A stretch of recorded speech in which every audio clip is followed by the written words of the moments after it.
Friends, I welcome you all to this lecture series Engineering Drawing for EAC Prelims। आज की class में क्या पढ़ाऊंगा मैं? आज प्रीवियस एग्जाम क्वेश्चंस सॉल्व करूंगा मैं। कौन से टॉपिक से? From the topic sections of solids. तो सीधे एग्जाम क्वेश्चन पर चल रहा हूं मैं। This question was asked in EAC 2021. What is the question? On a view showing assembled parts, section lines on adjacent pieces are drawn. How? Assembled part से आप क्या समझ पा रहे हैं? देखिए, कोई भी मशीन रहती है तो वो कई सारे पार्ट्स की बनी रहती है और उन पार्ट्स को हम प्रॉपर फंक्शनल पोजीशन में फिट करते हैं, तब जाके वो मशीन प्रॉपरली फंक्शन करती है। तो इन्होंने पूछा है क्वेश्चन में कि जो एक असेंबल्ड मशीन है उसमें जो सेपरेट एडजेसेंट पार्ट्स है उनकी हैचिंग लाइंस का डायरेक्शन क्या रखा जाता है, क्या कन्वेंशन है। एक बहुत ही सिंपल एग्जाम्पल से मैं आपको एक्सप्लेन करता हूं। ये कौन सी मैकेनिकल असेंबली है? ये सिंगल रिवेटेड लैप जॉइंट का पिक्टोरियल डायग्राम दिया गया है। दो प्लेट्स को रिवेट्स से जॉइन करने के लिए सिंगल रिवेटेड लैप जॉइंट एक ऑप्शन है। इस डायग्राम को गौर से देखिए आप। ये अपर प्लेट है, this is the upper plate,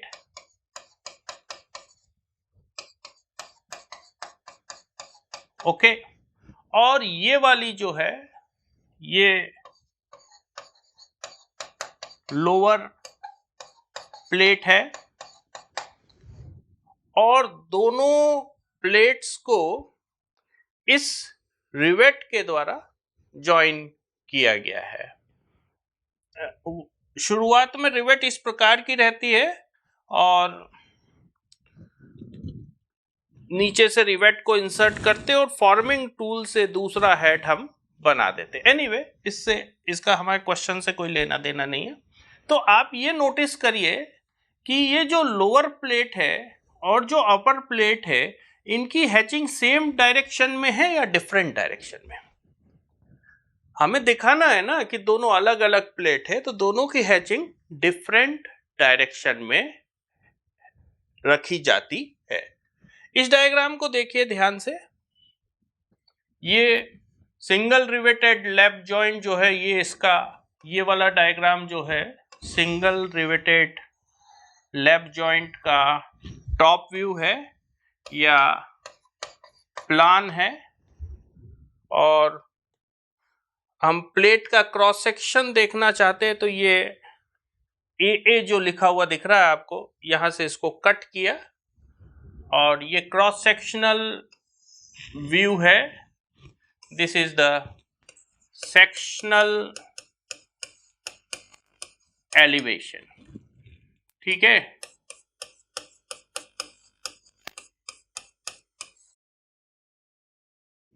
अब जो नोटिस करने वाली बात है, ये लोअर प्लेट का सेक्शन है, ये अपर प्लेट का सेक्शन है और लोअर प्लेट की हैचिंग लाइंस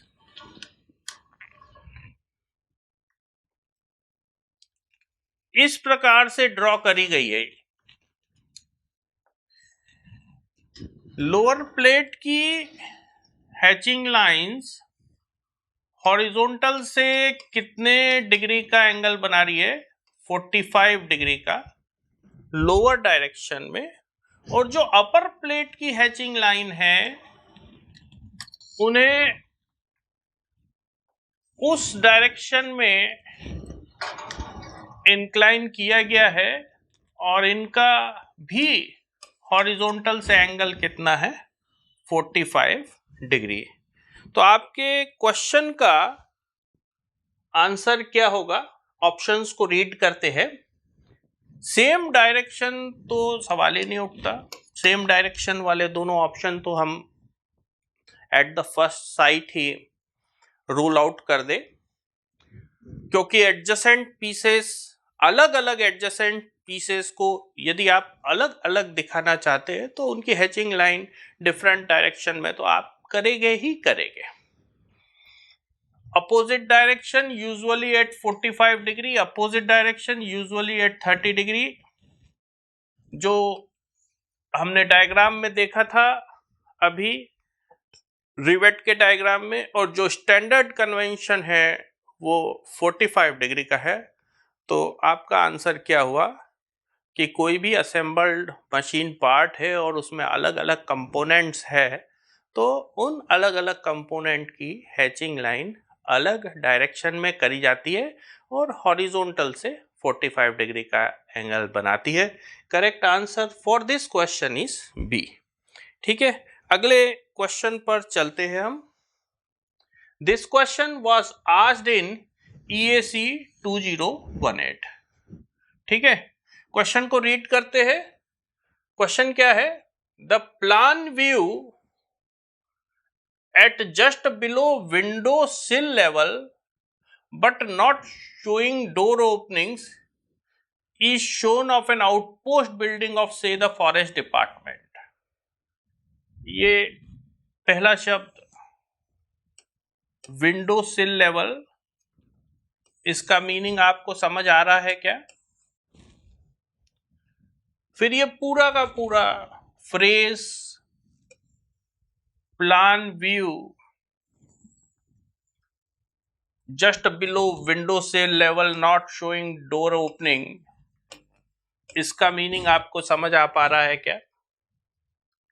ये दिया हुआ है यहाँ पे plan view below window sill level. आगे पढ़ता हूं क्वेश्चन को। Section AA extending just little above ground level and fully below ground level is shown. अब ये सेक्शन AA का मीनिंग क्या होता है, आप समझ पा रहे हैं क्या? यहां पर दिया हुआ है इन्होंने सेक्शन AA। ठीक है, the wall and first footing are of random rubble masonry in cement mortar and the lowest part of foundation is of mass rubble in cement mortar. ये फर्स्ट फुटिंग का मतलब क्या होता है, आप समझ पा रहे हैं क्या? The wall and first footing are of random rubble masonry। Random rubble masonry क्या चीज होती है? What is the meaning of random rubble masonry? अच्छा, लास्ट सेंटेंस क्या है? The total volume of 40 centimetre deep footing for the whole building is how much. ये जो 40 centimetre deep वाली फुटिंग है, इसका टोटल वॉल्यूम इन्होंने पूछा है कितना होगा। देखिए, डायरेक्ट तो मैं इस क्वेश्चन को सॉल्व करूंगा नहीं, पहले जो टर्म्स आई है उनको एक एक करके हम समझ लेते हैं, उसके बाद हम क्वेश्चन को सॉल्व करना स्टार्ट करेंगे। पहली टर्म क्या है? Window sill level. Window sill level का मीनिंग क्या होता है?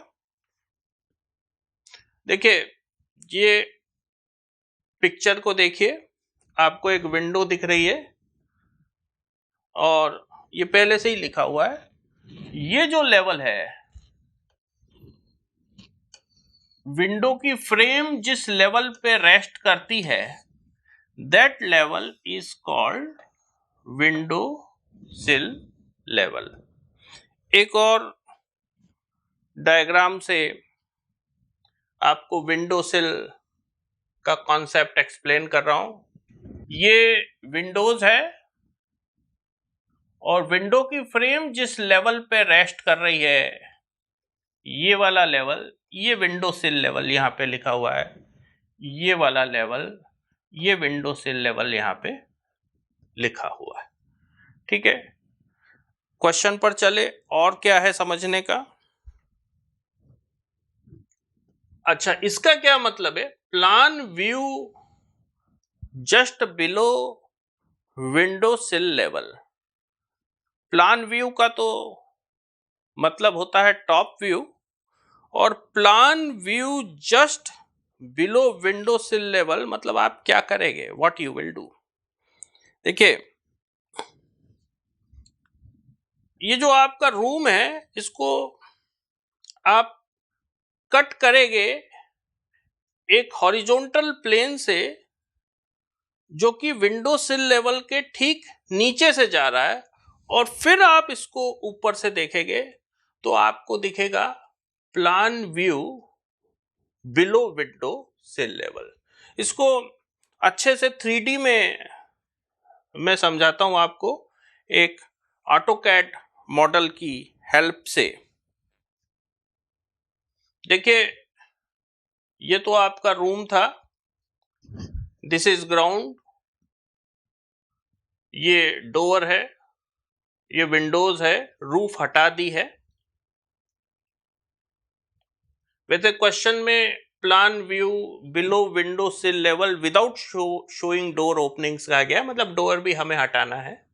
और प्लान व्यू मतलब आप इसको यदि अभी टॉप से देखते हैं, अभी हमने इसको कट नहीं किया, अभी टॉप से देखते हैं तो कैसा दिखता है।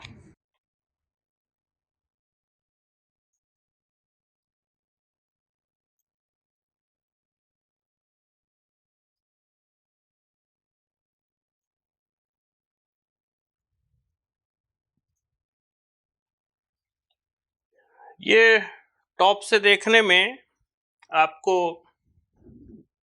ये 4 वॉल्स दिख रही है रूम की, और ये 5 मीटर इसका इंटरनल डायमेंशन है और 3.5 मीटर इंटरनल डायमेंशन है, और वॉल थिकनेस 0.3 मीटर है।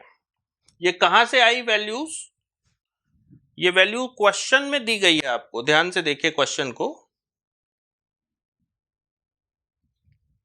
यहां क्या लिखा हुआ है, inner dimensions 3.5 metre cross 5 metre, मतलब अंदर अंदर जो ये वाला डायमेंशन है ये है 5 मीटर, और अंदर अंदर जो ये वाला डायमेंशन है, दिस डायमेंशन इज 3.5 मीटर। अच्छा, वॉल थिकनेस कितनी है, 30 centimetre. This is wall thickness and this wall thickness is 30 centimeters. Okay. अब plan view just below window sill level not showing door openings के लिए आप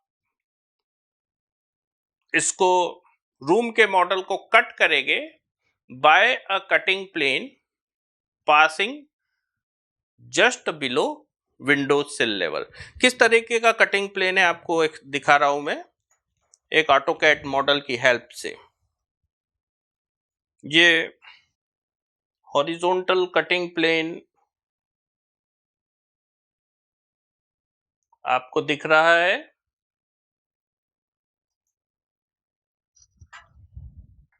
this is the horizontal cutting plane, blue coloured horizontal cutting plane. इससे cut किया है room को और ऊपर का पोर्शन हटा दिया है।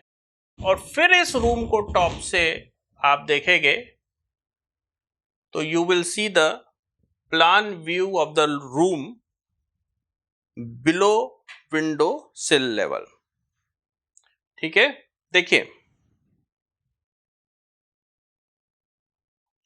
ठीक है ना, ये हॉरिजॉन्टल प्लेन था आपका,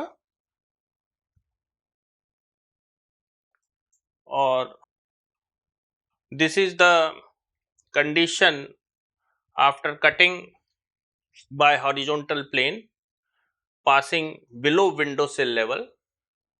और अब इसको आप जब टॉप से देखते हैं तो you see the plan view below window sill level and not showing door openings. हमने यहां से डोर को हटा दिया है। इसको देखिए, टॉप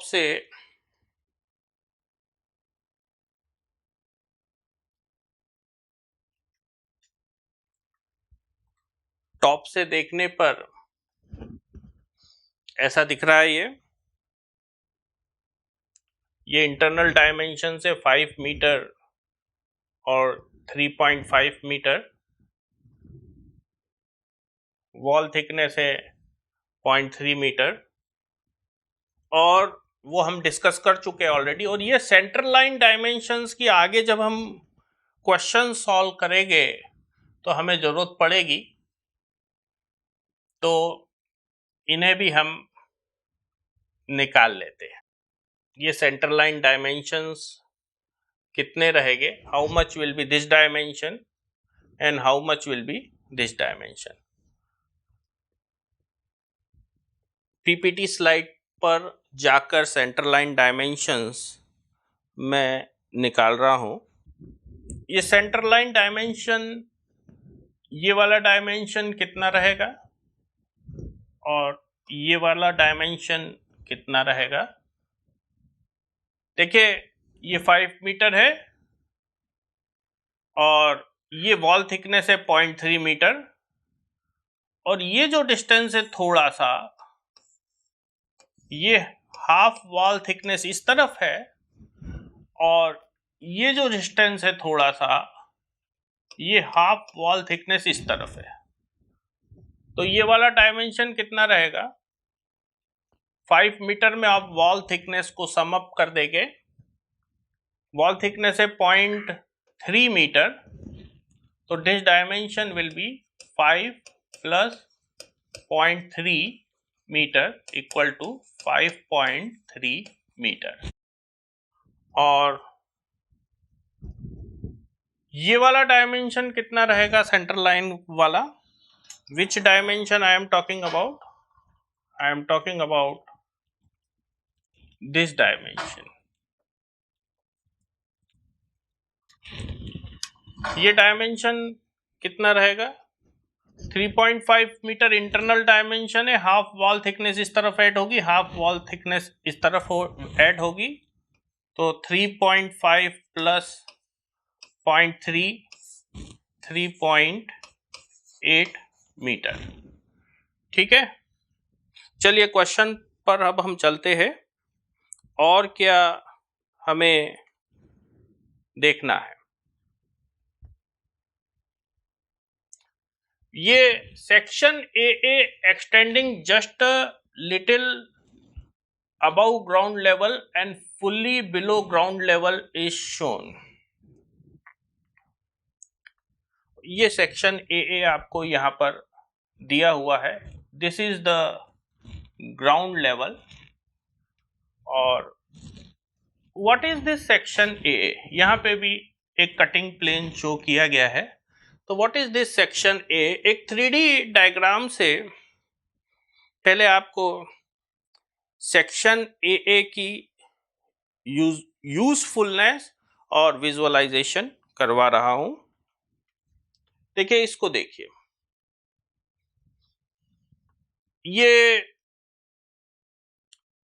रूम को हमने हॉरिजॉन्टल प्लेन से कट कर दिया था बिलो विंडो सिल लेवल। अभी ग्राउंड के ऊपर उठी हुई ये वॉल्स आपको दिख रही है। बाकी वॉल आप कोई डायरेक्ट ग्राउंड पे तो कंस्ट्रक्ट करेंगे नहीं, यदि ग्राउंड पे कंस्ट्रक्ट करते हैं आप वॉल डायरेक्ट, तो जब समर सीजन में ग्राउंड श्रिंक होगा तो वॉल्स में क्रैक्स, ग्राउंड के जो क्रैक्स है वॉल्स में प्रोपोगेट हो जाएंगे, और उसी तरीके से रेनी सीजन में जब अर्थ अनइवन होगी तो उसका इफेक्ट वॉल पर आएगा, वॉल में क्रैक्स आ जाएंगे। तो वॉल को डायरेक्ट ग्राउंड पे तो आप कंस्ट्रक्ट करेंगे नहीं, वॉल रेस्ट करती है फर्स्ट फुटिंग में, जो कि ज़्यादा मजबूत होती है और उसका एरिया भी ज़्यादा होता है, जिससे कि वॉल के लोड में बिल्डिंग धंस नहीं जाए, तो हम उसका नीचे एरिया वाइडन करते जाते हैं, और वो फर्स्ट फुटिंग रेस्ट करती है बॉटम फुटिंग पे। अब कुछ दिख नहीं रहा है यहाँ पे, यदि आपको देखना है तो इसको कट करना पड़ेगा इस कटिंग प्लेन से। ये जो प्लेन दिख रहा है आपको, ये वाला, this is the section plane A. इसको कट करके ये 1/4 पोर्शन आप इसका खींच के निकाल लेंगे, तब आपको ग्राउंड के नीचे जो इसका फाउंडेशन है रूम का, वो कैसा है दिखेगा। ठीक है, ये सेक्शन प्लेन एक बार आपको 3D में भी दिखा देता हूं ऑटोकैड मॉडल की हेल्प से, तो और अच्छे से इसकी विजुअलाइजेशन हो जाएगी कि टॉप से देखने में ये सेक्शन प्लेन कैसा दिख रहा है। ठीक है, देख पा रहे हैं आप। और ये जब आप टॉप से देखेंगे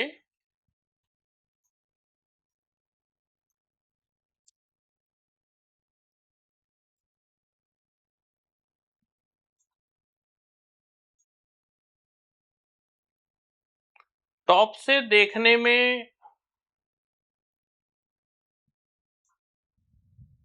इस प्रकार का दिख रहा है। एक कटिंग प्लेन ऐसा पास किया है, एक कटिंग प्लेन ऐसा पास किया, और ये 1/4 पोर्शन आप हटा देंगे ग्राउंड का और फर्स्ट फुटिंग का, बॉटम फुटिंग का, वॉल्स का, जिससे कि आपको फाउंडेशन का क्रॉस सेक्शन दिखने लगेगा। ये देखिए 1/4 पोर्शन कट करके रिमूव कर दिया है, और अब आपको सेक्शन ए दिख पा रहा है। ये जो ब्लू कलर का सेक्शन आपको दिख रहा है, this is the section of the first footing, 40 centimetre bye 45 centimetre. और ये जो रेड कलर की बॉटम मोस्ट फुटिंग है, इसके डायमेंशन इस तरफ दिए गए हैं। दिस इज द बॉटम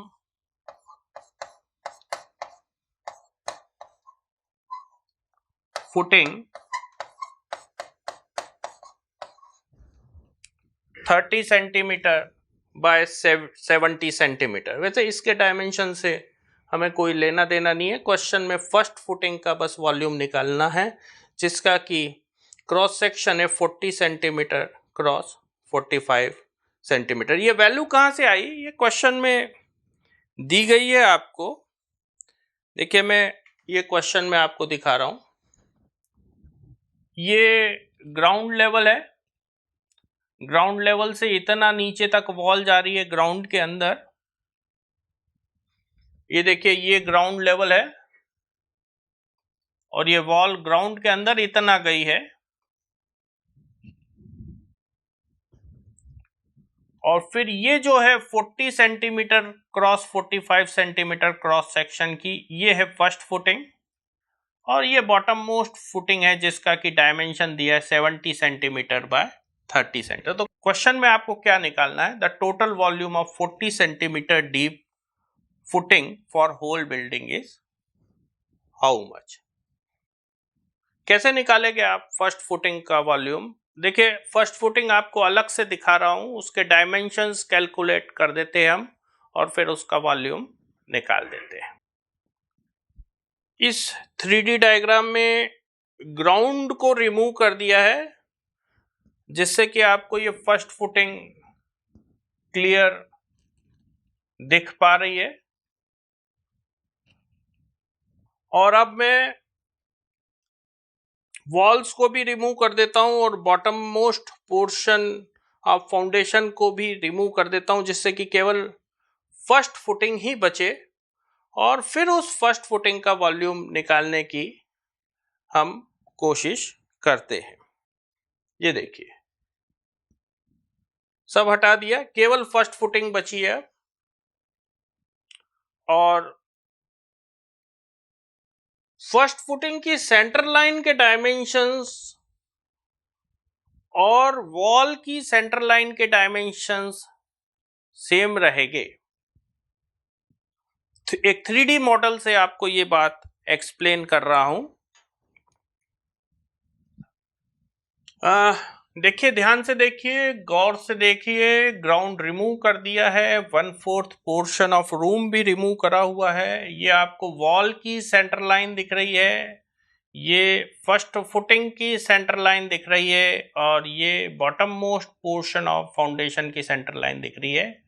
और जब आप टॉप से देखेंगे तो आप देखेंगे कि ये तीनों सेंटर लाइंस ओवरलैप हो रही है, तीनों के डायमेंशंस सेम रहेंगे। और ये सेंटर लाइन डायमेंशंस काफ़ी यूजफुल रहेंगे फर्स्ट फुटिंग का वॉल्यूम निकालने के लिए। मैं टॉप से दिखाने की कोशिश कर रहा हूं।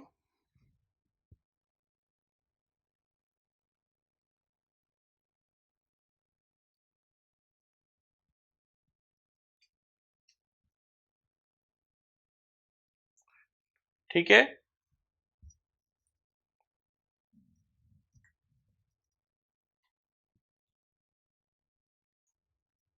आप देख पा रहे हैं कि जो वॉल की सेंटर लाइन है और जो फर्स्ट फुटिंग की सेंटर लाइन है और जो bottom most portion of foundation की सेंटर लाइन है, तीनों ओवरलैप हो गई है, तीनों के डायमेंशंस सेम हैं।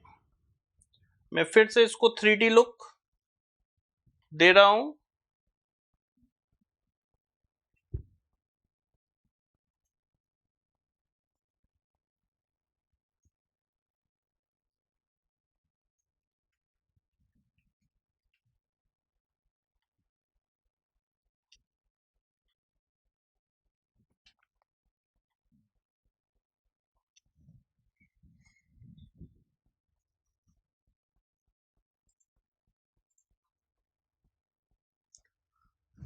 अब इस फर्स्ट फुटिंग का वॉल्यूम निकालने के कई तरीके आपके पास उपलब्ध है। Now you have lot of ways available to find out the volume of this first footing। आपको ऐसा तरीका अडॉप्ट करना है जिसमें कैलकुलेशंस कम हो। क्यों? क्योंकि ईएसी प्रीलिम्स में कैलकुलेटर अलाउड नहीं है। ईएसी मेंस में कैलकुलेटर अलाउड है, ईएसी प्रीलिम्स में कैलकुलेटर अलाउड नहीं है। तो it is essential that the way that you follow involves simple calculations। एक तरीका ऐसा है कि ये जो फर्स्ट फुटिंग है इसको आप इस तरीके से दो ब्लू रॉड्स और दो येलो रॉड्स का बना हुआ इमेजिन कर लीजिए। ठीक है, हमें जब फर्स्ट फुटिंग का वॉल्यूम निकालना रहेगा तो क्रॉस सेक्शनल एरिया को टोटल लेंथ ऑफ रॉड्स से हम मल्टीप्लाई कर देंगे, तो we will get the volume of the first footing. क्या कह रहा हूं मैं? वॉल्यूम, क्या कह रहा हूं मैं? Volume of first footing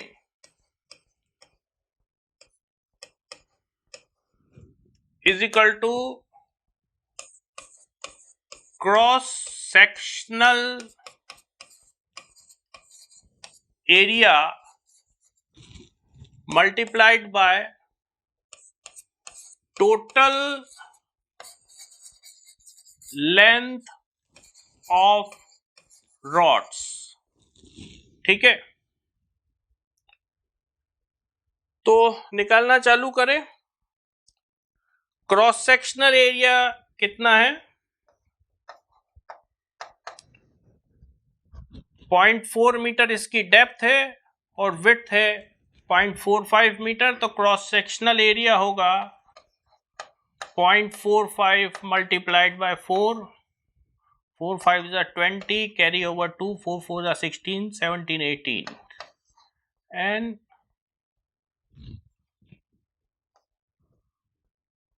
3 decimals. तो cross sectional area is 0.18 metre square. ठीक है, अब लेंथ ऑफ रॉड निकाले। ये ब्लू वाली रॉड की लेंथ कितनी है? 5.3 मीटर, और यहां इतना extra, how much is this distance? Half the thickness. और यहां पर इतना extra, how much is this distance? Half the thickness. Thickness of what? Wall or first footing or bottom footing? Definitely it is the thickness of first footing. Okay, so this dimension will be 5.3 plus 0.45. How much it is coming out to be? 5.75 metre. ठीक है, उसी तरह ये जो yellow rod की length कितनी है? Yellow rod की लेंथ कितनी होगी? ये 3.8 मीटर जो सेंटर लाइन डायमेंशन है, उससे हाफ थिकनेस इस तरफ कम हो रही है, हाफ थिकनेस इस तरफ कम हो रही है, तो it will be 3.8 minus 0.45, 5, 3 and again 3. It is 3.35 metre. तो टोटल लेंथ ऑफ रॉड्स कितनी आएगी? 5.75 ब्लू रॉड की लेंथ, 3.35 येलो रॉड की लेंथ, और फिर 2 से मल्टीप्लाई कर देंगे क्योंकि 2 ब्लू रॉड से 2 येलो रॉड से। तो what is the total length? यहां पर निकाल लेते हैं। 5.75, 3.35,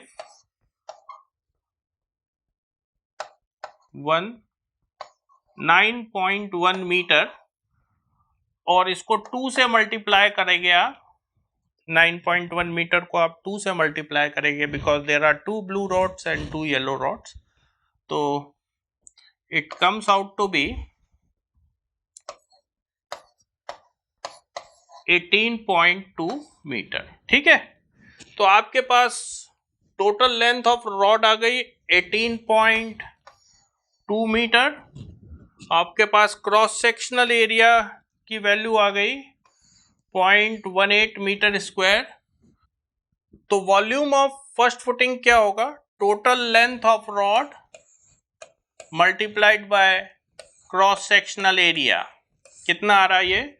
8 2 जा 16, कैरी ओवर 1, 8 8 जा 64, 1 65, कैरी ओवर 6, 8 1 जा 8, 6, how much it is coming out to be? 14. Okay, and then 182, 6 7, 8 4 12, carry over 1 3, and how many decimals? So it is coming out to be 3.276 metre cube. First footing का volume आपने निकाला और वो कितना आया? 3.276 metre cube. चलिए question पर चलते हैं हम। क्वेश्चन में क्या आंसर दिया गया है? 3.8, 3.3, 2.8, हमारा आंसर क्या था? 3.276 मीटर क्यूब। तो it is nearest to 3.3 metre cube and therefore correct answer for this question is B. ठीक है, बहुत अच्छा क्वेश्चन था। जब सिविल इंजीनियर साइट पर फर्स्ट फुटिंग डलवाता है, फर्स्ट फुटिंग को कंस्ट्रक्ट करवाता है, तो उसको मटेरियल ऑर्डर करना पड़ता है। अब वो कितना मटेरियल ऑर्डर करना, ये क्वांटिटी कैलकुलेट करने के लिए फर्स्ट फुटिंग का वॉल्यूम काफी हेल्पफुल रहता है। तो it's a very application oriented question. अच्छा, ये दो शब्द हमारे रह गए कि ये रैंडम रबल मैसनरी, क्वेश्चन तो हमारा हो गया है, पर रैंडम रबल मैसनरी का मतलब समझना रह गया है। देखिए इधर समझा रहा हूं। What is rubble? ये जो आपको दिख रहा है फोटो में, अनड्रेस्ड स्टोन। अनड्रेस्ड मतलब जिस स्टोन को कट करके साइज नहीं दी गई है वैसा stone, that is called rubble. और रैंडम रबल मैसनरी मतलब इस अनड्रेस्ड स्टोन को सीमेंट मोटार से ज्वाइन करके जो भी आप कंस्ट्रक्शन करते हैं, that is called random rubble masonry. Okay,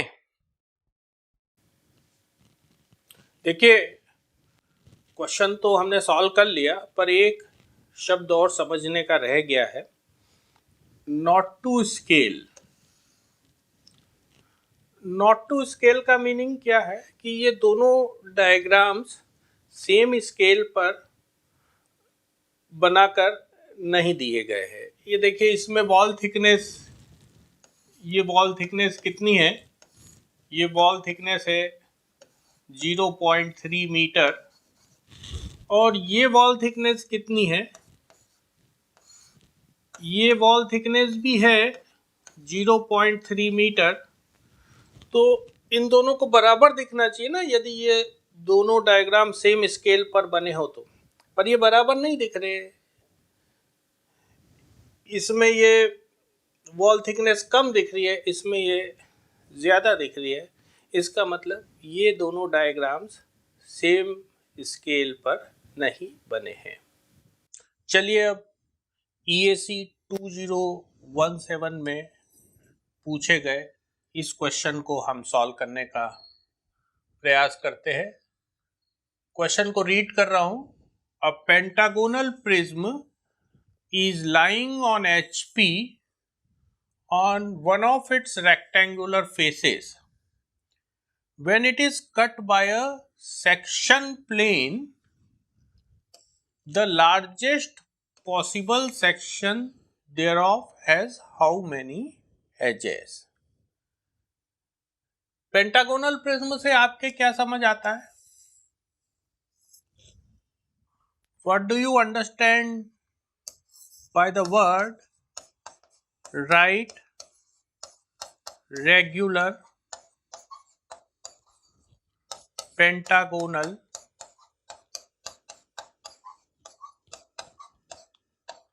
prism? देखिए, इस मॉडल से मैं आपको समझा रहा हूं। ये जो मेरे हाथ में मॉडल है, ये राइट रेगुलर पेंटागोनल प्रिज्म का मॉडल है। प्रिज्म क्यों? क्योंकि दो बेसेस है, एक पेंटागोनल बेस ABCDE इस तरफ है, और दूसरा pentagonal base A1 B1 C1 D1 E1 इस तरफ है। और ये दोनों बेसेस रेक्टेंगुलर फेसेस से कनेक्टेड है, इसलिए ये क्या हो गया? प्रिज्म हो गया। पेंटागोनल, रेगुलर पेंटागोनल किस लिए? क्योंकि ये जो इसके जो बेस है वो रेगुलर पेंटागन है। रेगुलर पेंटागन मतलब all 5 sides of the pentagon will be equal to each other and all internal angles of the pentagon will be equal to each other. ये पांचों sides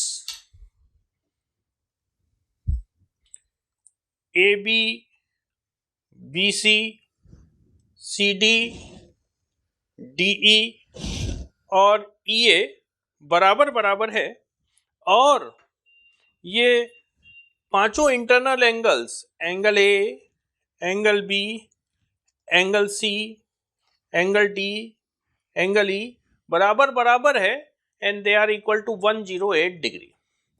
that's why regular pentagonal. और ये right word का क्या meaning है? देखिए, right word का meaning है कि जो इस प्रिज्म का एक्सिस है वो इसके बेस से 90 डिग्री का एंगल बना रहा है, राइट एंगल बना रहा है। एक्सिस क्या होता है प्रिज्म का? इस बेस के सेंटर से ज्वाइन करने वाली line axis of the prism कहलाती है। ये मैं इसमें एक्सिस लगा रहा हूं, this is the axis of the prism. और ये जो प्रिज्म का एक्सिस है, इसका बेस से एंगल कितना है? इसका बेस से एंगल 90 डिग्री है, and therefore this is called a right prism. ठीक है, तो आपको right regular pentagonal prism word अच्छे से समझ आ गया है। Right regular pentagonal prism is a solid which consists of two regular pentagonal bases, this one and this one, joined to each other by 5 rectangular faces. ये A B, B1 A1 A, फिर B C, C1 B1 B, फिर C D, D1 C1 C and so on. ठीक है, अच्छा, अब इस prism में, इस राइट रेगुलर पेंटागोनल प्रिज्म में पॉइंट्स कितने होते हैं? इसमें टोटल 10 पॉइंट्स रहेंगे, टोटल 10 कॉर्नर पॉइंट्स रहेंगे। 5 पॉइंट इस येलो वाले पेंटागोनल बेस को बिलोंग कर रहे हैं, A B C D E, और 5 पॉइंट्स इस ब्लू वाले पेंटागोनल बेस को बिलोंग कर रहे हैं, A1 B1 C1 D1 E1। ठीक है, राइट रेगुलर पेंटागोनल प्रिज्म में कितने टाइप्स की लाइनें रहेगी? 2 types of lines. Type 1 lines are the edges of base, and type 2 lines are the connecting lines which connect corners of one base with corresponding corners of other base। तो base की edges कितनी है? Total मिला के 10 base की edges रहेगी, A B, B C, C D, D E और E ए। ये येलो वाले बेस की 5 एजेस, और ये ब्लू वाले बेस की 5 edges, A1 B1 B1 C1 C1 D1 D1 E1 और E1 A1, और 5 कनेक्टिंग लाइंस रहेगी जो कि येलो बेस के पॉइंट्स को ब्लू बेस के करस्पॉन्डिंग पॉइंट से कनेक्ट करेगी। A1 B1 C1 D1 E1। कुल मिला के राइट रेगुलर पेंटागोनल प्रिज्म में कितनी लाइनें रहेगी? 15 लाइनें रहेगी। अच्छा, प्लेन्स कितने रहेंगे राइट रेगुलर पेंटागोनल प्रिज्म में? कितने टाइप के प्लेन्स से बना हुआ है right regular pentagonal prism? 2 type के प्लेन, एक तो रेक्टेंगुलर फेसेस और दूसरा बेसेस। 2 रेगुलर पेंटागोनल बेस है, A B C D E ए, और A1 B1 C1 D1 E1 A1, और 5 रेक्टेंगुलर फेसेस जो कि इस बेस की एज को उस बेस की करस्पॉन्डिंग एज से ज्वाइन कर रहे हैं।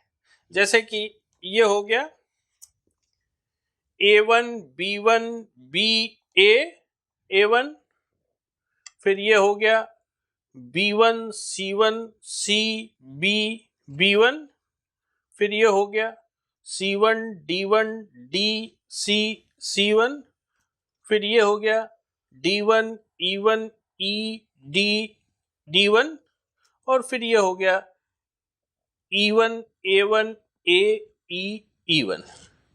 ठीक है, तो राइट रेगुलर पेंटागोनल प्रिज्म क्या होता है, इसकी विजुअलाइजेशन आपकी अच्छे तरीके से हो गई है।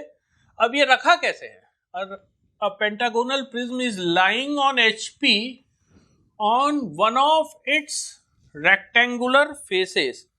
इस राइट रेगुलर पेंटागोनल प्रिज्म को क्वाड्रेंट पर, मतलब HPVP अरेंजमेंट पे इस तरीके से रखा गया है कि इसका एक रेक्टेंगुलर फेस ग्राउंड में है। अब आपके हाथ में, आप जो चाहे उस रेक्टेंगुलर फेस को ग्राउंड में रख सकते हैं। मैं ये वाला rectangular face AB B1 A1 इस रेक्टेंगुलर फेस को ग्राउंड में रखते हुए इस राइट रेगुलर पेंटागोनल प्रिज्म को क्वाड्रेंट पर फिट कर रहा हूं। ठीक है, ये मेरी फिटिंग पिन्स है। इन फिटिंग पिन्स की हेल्प से मैंने इस राइट रेगुलर पेंटागोनल प्रिज्म को क्वाड्रेंट पर फिट कर दिया है, इस तरीके से कि इसका एक रेक्टेंगुलर फेस ग्राउंड में लाए कर रहा है। कौन सा रेक्टेंगुलर फेस ग्राउंड में लाए कर रहा है, ये वाला AB B1 A1। ठीक है, अब आगे क्या है, कहा है क्वेश्चन में कहा है कि when it is cut by section plane largest possible section has how many edges. इस राइट रेगुलर पेंटागोनल प्रिज्म को आप कट करेंगे और आप चाहेंगे कि कटिंग की वजह से जो एरिया जनरेट हो रहा है वो मैक्सिमम हो, मतलब सेक्शन सरफेस का एरिया मैक्सिमम हो, तो कितने साइड वाले, कितने एजेस वाले सेक्शन सरफेस का एरिया मैक्सिमम होगा। ठीक है, ये क्वेश्चन है। अच्छा, यूपीएससी की ऑफिशियल आंसर की में इस क्वेश्चन का आंसर दिया गया है C, 7 एजेस। ठीक है,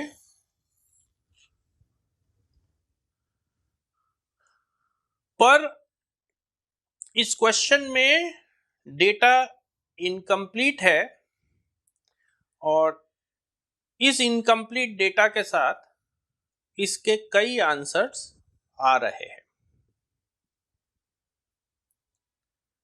एग्जाम में जब आपको ऐसी सिचुएशन आती है, आपको लगता है क्वेश्चन में डेटा इनकम्प्लीट है और उसे सॉल्व नहीं करा जा सकता, तब भी आप आंसर मार्क करके जरूर आएंगे। यदि वो क्वेश्चन कैंसल हो गया तो बहुत अच्छा है। इनकम्प्लीट डेटा वाला क्वेश्चन यदि कैंसल हो जाता है देन इट इज गुड। यदि वो क्वेश्चन कैंसल नहीं होता है और आपका मार्क करा हुआ आंसर यूपीएससी की ऑफिशियल आंसर की में दिए हुए आंसर से मैच कर जाता है तो आपको नंबर मिल जाएगा। इसलिए मार्क जरूर करना है आपको answer, even if you feel that there is some little bit of incompleteness in the question। चलिए, तो मैं अब क्या करने वाला हूं, मैं एक अंडरस्टैंडिंग डेवलप करने वाला हूं आपके अंदर कि सेक्शन सरफेस की नंबर ऑफ एजेस और सेक्शन सरफेस का एरिया किस प्रकार से डिपेंड करता है कटिंग प्लेन की ओरिएंटेशन पे और किस प्रकार से डिपेंड करता है प्रिज्म के डायमेंशंस पर भी। ठीक है, इस क्वेश्चन में प्रिज्म के डायमेंशंस नहीं दिए गए, वो आपके हाथ में जितना चाहे उतना ले सकते हैं। और इस क्वेश्चन में कटिंग प्लेन की ओरिएंटेशन भी नहीं दी गई है।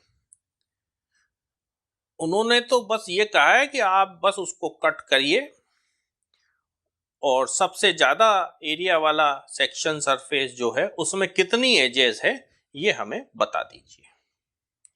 ठीक है, तो आई एम स्टार्टिंग और मैं जो एक्सपेरिमेंटेशन करूंगा वो दो प्रकार के राइट रेगुलर पेंटागोनल प्रिज्म पर करूंगा, या मैं जो एक्सपेरिमेंटेशन करूंगा वो दो अलग अलग लेंथ के राइट रेगुलर पेंटागोनल प्रिज्म पर करूंगा। एक ये लॉन्गर प्रिज्म है, इसकी लेंथ है 60 mm, और एक ये शॉर्टर प्रिज्म है, इसकी लेंथ है 30 mm। अच्छा, दोनों प्रिज्म में जो एज ऑफ बेस है ए बी, उसकी लंबाई बराबर है 30 mm। जो एज ऑफ बेस है वो तो पांचों एजेस बराबर है, जितनी डीई की लेंथ है उतनी ही ए बी की लेंथ है, क्योंकि I have taken right regular prism. अलग अलग लेंथ पे एक्सपेरिमेंट इसलिए कर रहा हूं क्योंकि after lot of cuttings, lot of sectioning, lot of experimentation, I have reached the conclusion that कितने एजेस का सेक्शन सरफेस मैक्सिमम एरिया का होगा ये लेंथ पर भी डिपेंड करता है। ठीक है,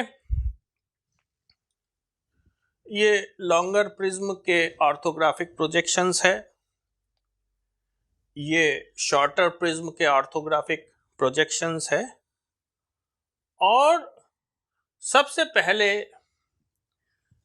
मैं लॉन्गर प्रिज्म को ले रहा हूं और किस प्रकार के कटिंग प्लेन से उसको कट कर रहा हूं। The section plane is vertical parallel to VP and bisecting axis. जो कटिंग प्लेन है वो वर्टिकल है, पैरेलल टू वीपी है और बाइसेक्ट एक्सिस कर रहा है। और टॉप व्यू में जो कटिंग प्लेन है वो इस प्रकार का दिखेगा। एक बार मैं आपको 3D मॉडल में विजुअलाइज करवा रहा हूं। I am going to the AutoCAD model. ये देखिए, ये जो कटिंग प्लेन है ये वीपी के पैरेलल है, परपेंडिकुलर टू एचपी है और प्रिज्म के एक्सिस को बाइसेक्ट कर रहा है। मैं टॉप से दिखा रहा हूं, टॉप व्यू में ये कटिंग प्लेन कैसा दिखेगा। I am showing you the cutting plane in the ये पूरे मॉडल को मैं इस तरीके से पोजीशन कर रहा हूं कि आप टॉप व्यू देख सके। ये कटिंग प्लेन है, ठीक है। और इस तरीके से कटिंग प्लेन जब कट कर रहा है इस 30-60 वाले राइट रेगुलर पेंटागोनल प्रिज्म को, तो सेक्शन सरफेस कैसा क्रिएट होगा। देखिए, ये सेक्शन सरफेस क्रिएट हुआ है 1 2 3 4 5 पेंटागन क्रिएट हुआ है कटिंग करने पर, क्योंकि 5 फेसेस कटे हैं और इस पेंटागन का एरिया कितना आ रहा है 1539 मिलीमीटर स्क्वायर। अब क्वेश्चन में आपको पता करना है कि सबसे ज्यादा एरिया कितने एजेस वाले सेक्शन सरफेस का है। ठीक है, तो क्या करेंगे आप, व्हाट यू विल डू, ये जो कटिंग प्लेन ऐसा है आप इसको तिरछा करेंगे, you will tilt it so that the area of pentagon increases। और जब ये E से और C1 से जाने लगेगा कटिंग प्लेन, तो आपको ऐसा लग रहा है कि पेंटागन का एरिया मैक्सिमाइज हो जाएगा। और ज्यादा तिरछा करेंगे तो फिर पेंटागन की जगह कोई और शेप क्रिएट होने लगेगा। तो चलिए, जब कटिंग प्लेन इस प्रकार से पास हो रहा है, जब कटिंग प्लेन E से और C1 से जाएगा, तब आपको लग रहा है कि पेंटागन का एरिया मैक्सिमाइज हो जाएगा। और ज्यादा तिरछा करेंगे कटिंग प्लेन को तो हो सकता है वो पेंटागन की जगह कुछ ज्यादा साइड वाला पॉलीगन बनने लगे। चलिए, इस केस में हम देखते हैं कि पेंटागन का एरिया बढ़कर कितना हुआ है। उसके लिए मैं आपको ऑटोकैड मॉडल पर ले जा रहा हूं। देखिए, ये वर्टिकल कटिंग प्लेन जो कि एक्सिस को बाइसेक्ट कर रहा है, फ्रंट पेंटागन के कॉर्नर ई से जा रहा है और बैक पेंटागन के कॉर्नर C1 से जा रहा है। ये फ्रंट पेंटागन को कट नहीं कर रहा है और बैक पेंटागन को भी कट नहीं कर रहा है। टॉप से देखने में ये कटिंग प्लेन कैसा दिखेगा, मैं इसको थोड़ा सा रोटेशन दे रहा हूं जिससे कि आपको टॉप व्यू का अंदाजा लग सके। ये देखिए, इस तरफ E से जा रहा है कटिंग प्लेन, इस तरफ C से जा रहा है और एक्सिस को बाइसेक्ट कर रहा है। अच्छा, शेप क्या क्रिएट होगा इस केस में, पेंटागन ही क्रिएट होगा, क्योंकि सिर्फ 5 रेक्टेंगुलर फेसेस ही कट रहे हैं, बेसिस को बस छूता हुआ निकल रहा है कटिंग प्लेन। कौन कौन से 5 रेक्टेंगुलर फेस कट रहे हैं, एक तो DE E1 D1, एक DC C1 D1 और एक ये वाला रेक्टेंगुलर फेस कट रहा है B B1 C1 C, एक ये वाला रेक्टेंगुलर फेस कट हो रहा है A A1 E1 E, और एक जो जमीन पे रखा हुआ है रेक्टेंगुलर फेस हमारे राइट रेगुलर पेंटागोनल प्रिज्म का A B B1 A1। ये 5 रेक्टेंगुलर फेस कट हो रहे हैं, तो क्रिएट तो पेंटागन ही होगा। और उस पेंटागन का एरिया कितना आ रहा है, देखिए, डेफिनेटली बढ़ेगा एरिया। इस पेंटागन का एरिया रेगुलर पेंटागन की कंपैरिजन में बढ़कर 2462 मिलीमीटर स्क्वायर हो गया है। हुआ क्या है, जैसे जैसे आप कटिंग प्लेन तिरछा करते गए, ये 3 और 5 के बीच का डिस्टेंस बढ़ा और 1 और 2 के बीच का डिस्टेंस बढ़ा, इसलिए पेंटागन का एरिया बढ़ा। अब यदि आप कटिंग प्लेन को और तिरछा करेंगे, आपको तो वो सेक्शन सरफेस निकालना है जिसका एरिया मैक्सिमम हो, तो अलग अलग तरीके से कट करके आप एक्सपेरिमेंट कर रहे हैं। अब आप कटिंग प्लेन को और तिरछा करेंगे जिससे कि वो आगे वाले पेंटागन को भी कट करने लगे और पीछे वाले पेंटागन को भी कट करने लगे। देखिए, suppose cutting plane now starts cutting the front and rear pentagon both like this। ठीक है, इस प्रकार से कटिंग प्लेन कट करने लग गया है आपके पेंटागोनल प्रिज्म को, तो इसमें जो सेक्शन सरफेस क्रिएट होगा उसमें कितनी साइड्स होगी? अभी ये कटिंग प्लेन B1 C1 को बीच से काट रहा है और AE को बीच से काट रहा है। देखिए 3D मॉडल की हेल्प से मैं आपको समझा रहा हूं कि इस केस में जो सेक्शन सरफेस क्रिएट होगा उसमें कितनी एजेस होगी और कितना एरिया होगा। ओके, देखिए ये वर्टिकल कटिंग प्लेन है, एक्सिस को बाइसेक्ट कर रहा है और फ्रंट पेंटागन की AE साइड को सेंटर से काट रहा है 15 mm से, और उसी तरह रियर पेंटागन मतलब VP के नजदीक वाले पेंटागन की B1 C1 साइड को भी बीच में से काट रहा है। मैं थोड़ा सा इसको रोटेशन दे रहा हूं जिससे कि आपको दिख सके। ये B1 तो छुप गया कटिंग प्लेन के पीछे, ये B1 C1 साइड को भी सेंटर से काट रहा है। ठीक है, एक बार इसको टॉप से भी देख लीजिए तो कटिंग प्लेन कैसा है अच्छे से विजुअलाइज हो जाएगा आपको। ठीक, the cutting plane is like this. अब इस केस में कितने साइड वाला सेक्शन सरफेस जनरेट होगा, थोड़ा सोचिए। देखिए कितने प्लेन्स कट हो रहे हैं कटिंग प्लेन की वजह से।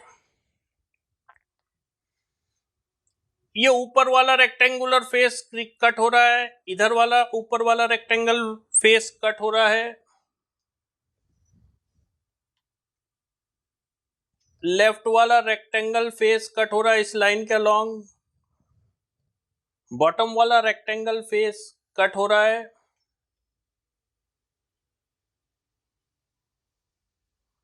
और ये राइट वाला rectangular face A1 E1 E भी कट हो रहा है।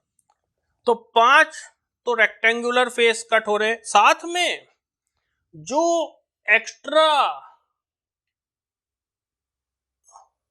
प्लेन्स कट हो रहे हैं इस केस में compare to the previous case, वो ये कि फ्रंट पेंटागन भी कट हो रहा है और रियर पेंटागोनल बेस भी कट हो रहा है। तो 2 तो बेसेस कट हो रहे हैं और 5 रेक्टेंगुलर फेसेस कट हो रहे हैं, तो 7 प्लेन्स कट हो रहे हैं हमारे इस कटिंग प्लेन के कारण। तो इस केस में हेप्टागन जनरेट होगा, हेप्टागन सेक्शन सरफेस जनरेट होगा। कैसा दिखता है और उसका एरिया क्या है जरा हम देखें। ये देखिए हेप्टागन बना है 1 2 3 4 5 6 7 कॉर्नर पॉइंट हेप्टागन बना और एरिया बढ़ गया है 2678 मिलीमीटर स्क्वायर हो गया है। जबकि हमारा जो बड़ा वाला पेंटागन था जो कि हमें लग रहा था कि मैक्सिमम एरिया वाला होगा अंदाज से, उसका एरिया था 2462 मिलीमीटर स्क्वायर, जबकि इस हेप्टागन का एरिया हो गया है 2678 मिलीमीटर स्क्वायर। और कटिंग प्लेन को आप और तिरछा करेंगे ना तो क्या होगा मालूम? देखिए पीपीटी में बताता हूं। ये जो इस तरीके से कटिंग प्लेन जा रहा है तो हेप्टागन क्रिएट हो रहा है, और कटिंग प्लेन को और तिरछा करेंगे तो ये 3-4 साइड जो है इसकी लेंथ बढ़ेगी, ये 6-7 साइड जो है इसकी लेंथ भी बढ़ेगी, पर इनके बीच डिस्टेंस कम होएगा, और ये 1-2 साइड जो है इसकी भी लेंथ बढ़ेगी।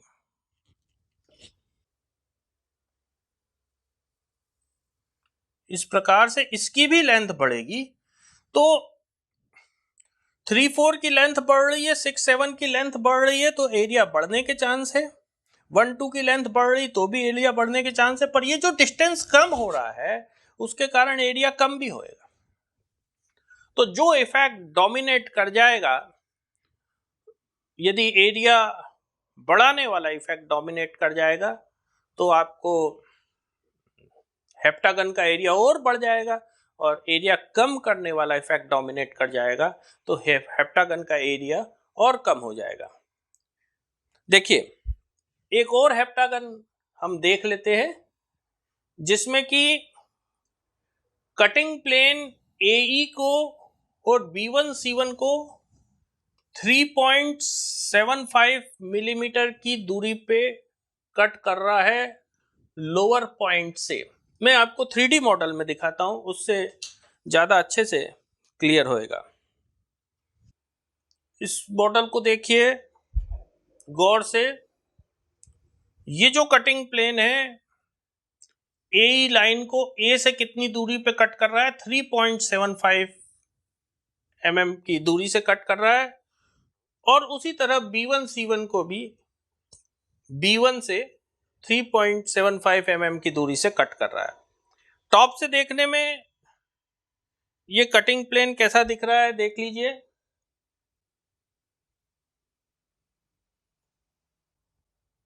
इस प्रकार से दिख रहा है, और कटिंग की वजह से क्रिएट तो हेप्टागन ही होना है, और जो हेप्टागन क्रिएट हो रहा है उसका एरिया कितना आ रहा है, 2737 मिलीमीटर स्क्वायर। ये हेप्टागन क्रिएट हुआ है 1 2 3 4 5 6 7। ये 1 पॉइंट कौन सी लाइन पे है आपके मॉडल की, AA1 लाइन पे है। 2 पॉइंट कौन सी लाइन पे है आपके मॉडल की, BB1 लाइन पे है। 3 पॉइंट आपके मॉडल की कौन सी लाइन पे है, ये वाली लाइन पे है, B1 C1 पे 3 पॉइंट है। 4 पॉइंट आपके मॉडल की कौन सी लाइन पर है, ये D1 C1 लाइन पे है 4 पॉइंट। 5 पॉइंट आपके मॉडल की कौन सी लाइन पे है, ये DD1 लाइन पे 5 पॉइंट है। 6 पॉइंट आपके मॉडल की कौन सी लाइन पे है, ये DE लाइन पर 6 पॉइंट है। और 7 पॉइंट आपके मॉडल की कौन सी लाइन पे है, AE लाइन पर ये 7 पॉइंट है। और आप ऑब्जर्व कर रहे हैं कि पिछले हेप्टागन की कंपैरिजन में इस हेप्टागन का एरिया और बढ़ गया है। पिछले का कितना था, 2678 मिलीमीटर स्क्वायर था, जबकि कटिंग प्लेन AE को और B1 C1 को सेंटर से कट कर रहा था, और अब 2678 से बढ़ के 2737 मिलीमीटर स्क्वायर हो गया है। तो ऐसा लग रहा है कि हमारे जो क्वेश्चन है उसमें हेप्टागन आंसर ही सही होगा, पर इतनी जल्दी आपको कंक्लूजन पर नहीं पहुंचना है, और तरीके से हम इसको कट करके देखते हैं। ठीक है, हम कटिंग प्लेन A और B1 से पास करेंगे इस बार। Cutting plane will be perpendicular to HP, inclined to VP, bisecting the axis, and will pass through point A and point B1 like this। तो इस केस में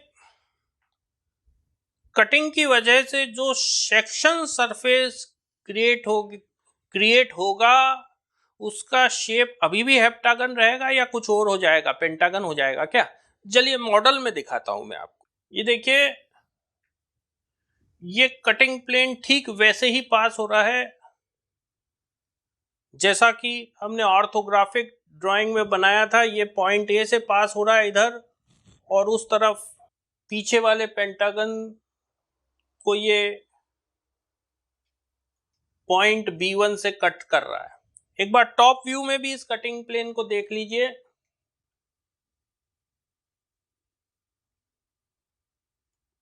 इस प्रकार से है कटिंग प्लेन, इधर ए से जा रहा है और इधर B1 से जा रहा है। तो इस केस में जो पॉलीगन क्रिएट होगा, जो सेक्शन सरफेस क्रिएट होएगा कटिंग की वजह से, उसमें कितनी एजेस होगी, कितनी साइड्स होगी, ये आपको विजुअलाइजेशन से रीजन आउट करते आना चाहिए। देखिए, जितने प्लेन्स कटेंगे, कटिंग प्लेन से जितने प्लेन्स कटेंगे उतनी एजेस होगी सेक्शन सरफेस में। अब कितने प्लेन्स कट रहे हैं, पहले ये देखिए कि कौन से प्लेन्स कटना बंद हो गए। 7 प्लेन है इसमें, उसमें से 2 प्लेन कटना बंद हो गए। कौन से? एक तो ये वाला कटना बंद हो गया है। ये कौन सा प्लेन है? B1 C1 C, ये नहीं कट हो रहा, ये रेक्टेंगुलर फेस नहीं कट हो रहा। और दूसरा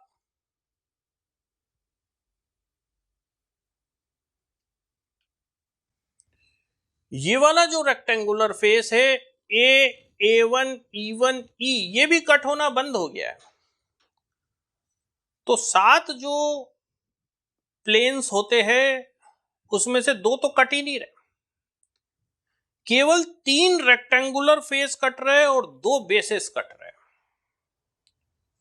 2 ऊपर के रेक्टेंगुलर फेस, एक नीचे का रेक्टेंगुलर फेस कट रहा है, और ये आगे वाला बेस कट रहा है, पीछे वाला बेस कट रहा है। मतलब कुल मिला के 5 प्लेन्स कट हो रहे हैं। तो इस केस में सेक्शन सरफेस जो है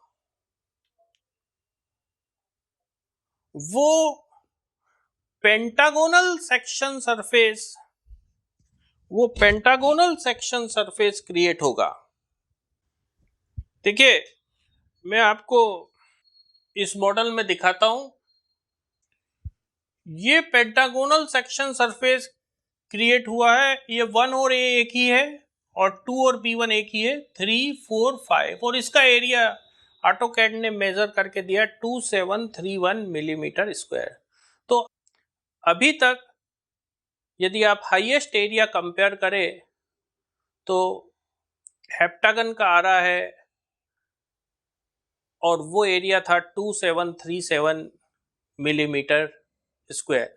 और भी ज्यादा एरिया का हेप्टागन हो सकता था यदि हम थोड़ा इधर उधर और हिलाते कटिंग प्लेन को, पर वो एक ऑप्टिमम वैल्यू है, उसमें बहुत ज्यादा नहीं होने वाला है इस पेंटागोनल प्रिज्म के लिए। चलिए अब कटिंग प्लेन को और रोटेट करते हैं और उसको वीपी के परपेंडिकुलर कर देते हैं, लाइक दिस।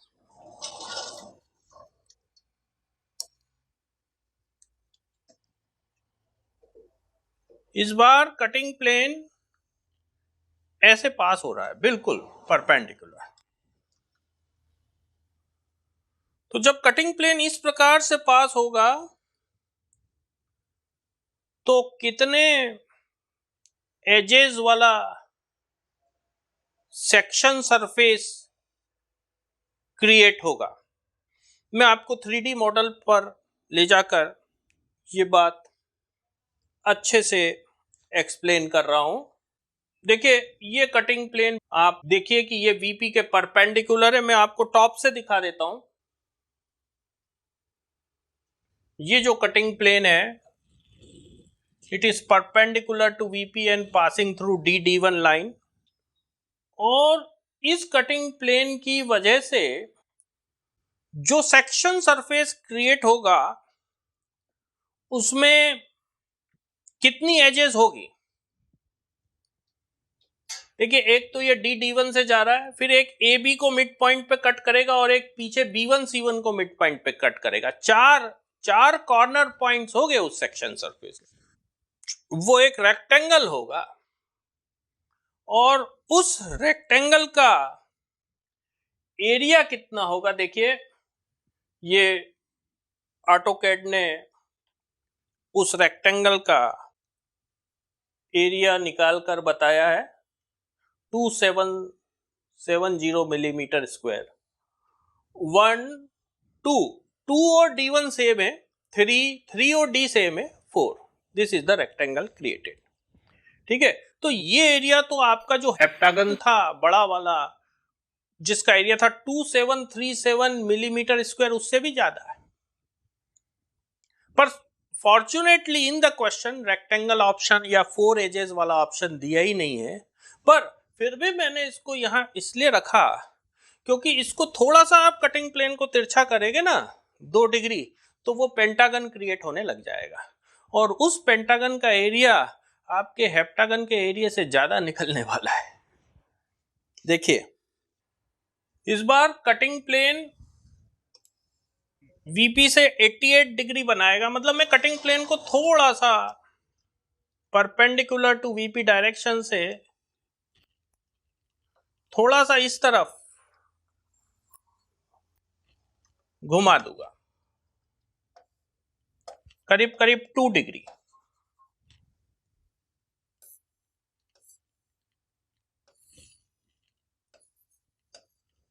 ठीक है, मैंने थोड़ा यहां पे ज्यादा रोटेट करा है जिससे कि क्लैरिटी रहे, but I in actual model I will rotate only by 2 degree. और 2 डिग्री रोटेट करने पे वो रेक्टेंगल की जगह क्या क्रिएट होने लगेगा, वो फिर से पेंटागन क्रिएट होने लगेगा। देखिए 2 एक्सट्रीम पोजीशंस है, एक तो ये वाली एक्सट्रीम पोजीशन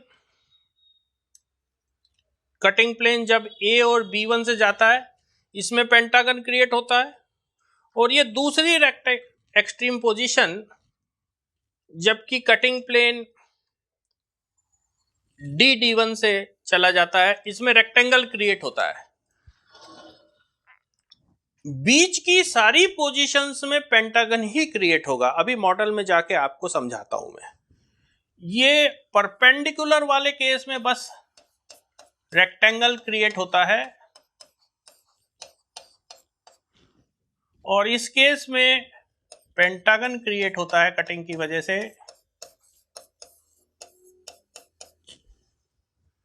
और बीच की जितनी भी इंटरमीडिएट पोजीशन है उनमें भी पेंटागन ही क्रिएट होगा, बस उसका एरिया वेरी होता जाएगा। बीच की सारी इंटरमीडिएट पोजीशंस में पेंटागन ही क्रिएट होगा।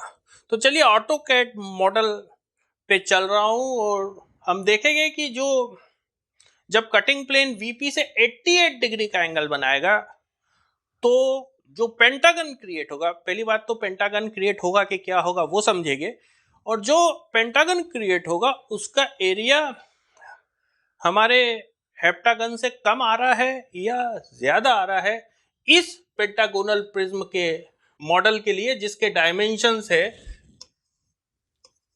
30 mm बाय 60 mm।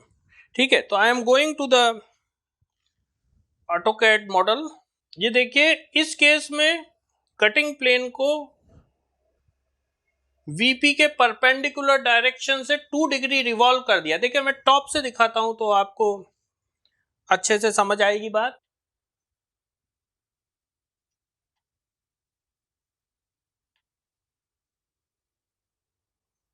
ये देखिए ये जो कटिंग प्लेन लाइन है ये 2 डिग्री इंक्लाइंड है D1 से। ये this is the cutting plane line, okay, और ये D1 से 2 डिग्री इंक्लाइंड है। और जब ये D1 जूम करूं क्या, जूम करता हूं एक छोटा सा एरिया, ये एरिया जूम करता हूं so that you can see it clearly.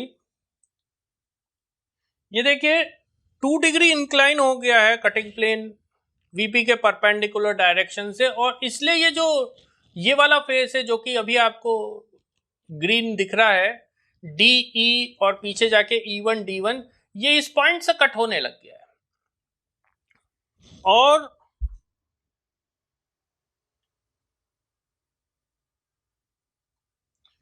ये D1 लाइन यहां कट हो रही है, और ये इधर वाला जो फेस है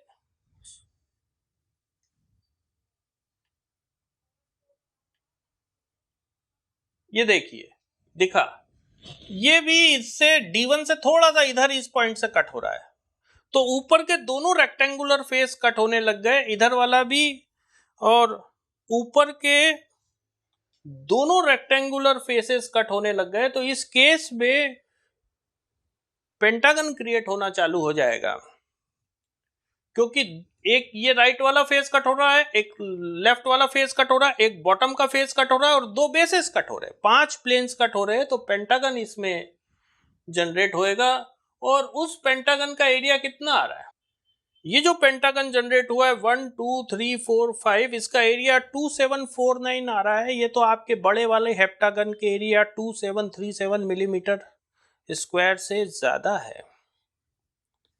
तो आपके क्वेश्चन का जो आंसर है वो क्या पेंटागन होना चाहिए क्या? देखिए, इतनी जल्दी कंक्लूजन पर मत पहुंचिए, मैं आपको एक और लेंथ के पेंटागन को कट करके दिखा रहा हूं। ये एरिया लेंथ पे बहुत ज्यादा डिपेंडेंट है, लेंथ कम होती जाएगी तो ये वाला एरिया कम होता जाएगा, ज्यादा कम कर देंगे लेंथ तो ये एरिया हो सकता है रेगुलर पेंटागन के एरिया 1539 मिलीमीटर स्क्वायर से भी कम हो जाए, इसलिए इस एरिया को हम निगलेक्ट करेंगे। वैसे क्वेश्चन में कहीं नहीं लिखा है कि आपको लेंथ डिपेंडेंट एरिया को निगलेक्ट करना है। There is everything is not precisely specified in the question, but ठीक है, आपको तो आंसर मार्क करना है कॉमन सेंस थोड़ा लगा के। ठीक है, चलिए अब हम एक दूसरा प्रिज्म लेते हैं जो कि कम लेंथ का है। कितनी लेंथ का है? 30 mm लेंथ का है। ठीक है, और इसको पहले परपेंडिकुलर कट करता हूं मैं। परपेंडिकुलर कट करने से क्या शेप क्रिएट होगा? परपेंडिकुलर टू वीपी इसे कट कर रहा हूं तो क्या शेप क्रिएट होगा? रेक्टेंगल। और उस रेक्टेंगल का एरिया कितना आ रहा है? देखिए, आपको मॉडल में ले जा रहा हूं और मॉडल में दिखा रहा हूं कि उस रेक्टेंगल का एरिया कितना आ रहा है। ये देखिए, पेंटागोनल प्रिज्म है, बस उसकी लेंथ 60 से रिड्यूस करके 30 कर दी है और कटिंग प्लेन जा रहा है वीपी के परपेंडिकुलर, एचबी के तो परपेंडिकुलर है ही, और डी D1 से पास हो रहा है। तो एरिया कितना आ रहा है इस रेक्टेंगल का? ये एरिया आ रहा है 1385 मिलीमीटर स्क्वायर। ये एरिया तो हमारे 30 mm साइड के रेगुलर पेंटागन से भी कम है।